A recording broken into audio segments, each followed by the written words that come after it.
minsan ay hindi mo naiisip ito.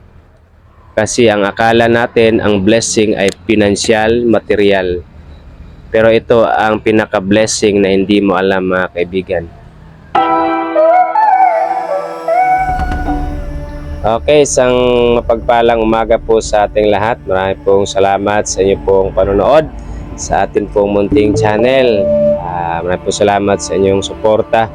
At huwag niyo po kalimutan, mga kaibigan, mag-subscribe at pakipindot na rin po ang bell button para po sa mga update or mga bagong video natin.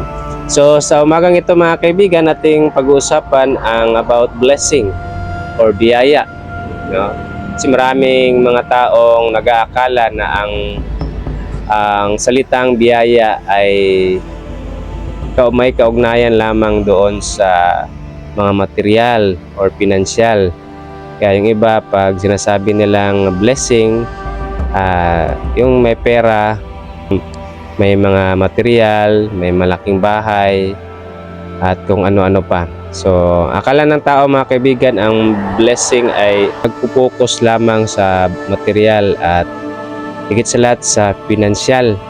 Ito po kasi ang nakasanayan natin. Pero kung iyo pong titignan sa salita po ng Diyos, ang salita pong blessing, mga kaibigan, diyan po sa Proverbs chapter 10 verse 22, ang sabi po ng Bible diyan is the blessing of the Lord, it make it rich, and He added no sorrow with it. Ibig sabihin, mga kaibigan, ang word na blessing, galing po yan sa Hebrew word na biraka, na sa salitang English, a gift. At sa Greek word naman, tinatawag siyang eulogio, na sa salitang English naman, to cause to prosper or to make happy.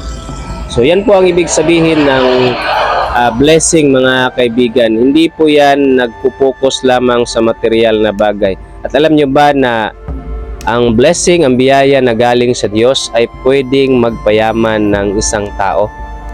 Pero yung nga sinasabi natin, mga kaibigan, ang blessing ay, sabi dito, the blessing of the Lord, it make it rich.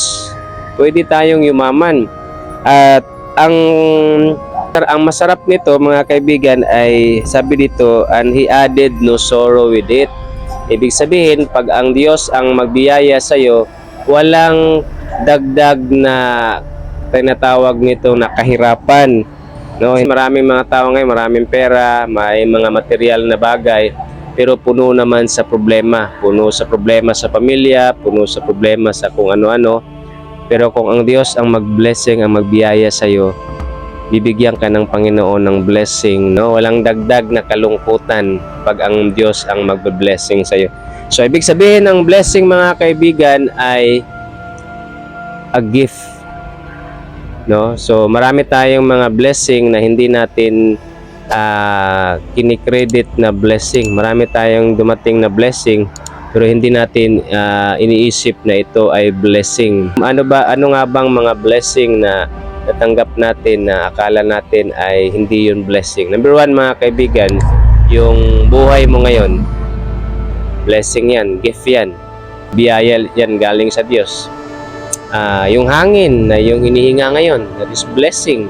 Yung proteksyon ng iyong pamilya, ng araw-araw mong ginagawa. Halimbawa, guys, sa amin, bumabiyahe araw-araw, may proteksyon. Kung walang proteksyon ang Panginoon sa iyo, ay delikado ang iyong buhay dyan sa kalsada. Isa pa, itong good health, no? Malusog na pangangatawan. Even, mga kaibigan, mga sickness, no? Mga karamdaman, blessing yan. Kasi diyan sa karamdaman, mga kaibigan, gaya ko, nung isang mga nakaraang buwan, nagkasakit ako. Inisip ko siya na blessing kasi kung hindi ako nagkasakit, hindi ako umiiwas sa mga pagkaing bawal, hindi ako umiiwas sa mga pagkaing hindi ka nais-nais sa ating katawan. So, mula nung nagkasakit ako, nag-iingat na ako sa pagkain, kahit sa aking pagtulog. So kahit yung mga sickness, mga kaibigan, ay biyaya yan sa Diyos. Yung meron kang pamilya, that is blessing. Meron kang trabaho, ano may ang klaseng trabaho mo. Kahit na magsasaka ka, kahit na construction workers, or kahit na nasa opisina, kung ano-ano pa man, that is blessing, gift ng Panginoon yan. Kasi maraming tao ngayon, lalo na sa atin sa Pilipinas, maraming walang trabaho. Sunod, yung meron kang pamilya, meron kang mga anak, at higit sa lahat, minsan ay hindi mo naiisip ito. Kasi ang akala natin, ang blessing ay financial, material. Pero ito ang pinaka-blessing na hindi mo alam, mga kaibigan. You are still alive. Buhay ka pa hanggang ngayon. That is blessing. Aanin mo yung marami kang pera, aanin mo yung marami kang material, aanin mo yung marami kang bahay, marami kang mga treasure sa iyong buhay. Pero wala ka na. That is blessing, mga kaibigan, yung hanggang ngayon ay buhay ka pa. Maraming pong salamat sa iyo pong panonood. Sana po ay nakapagbibigay reminders po sa ating lahat. God bless po sa inyong lahat.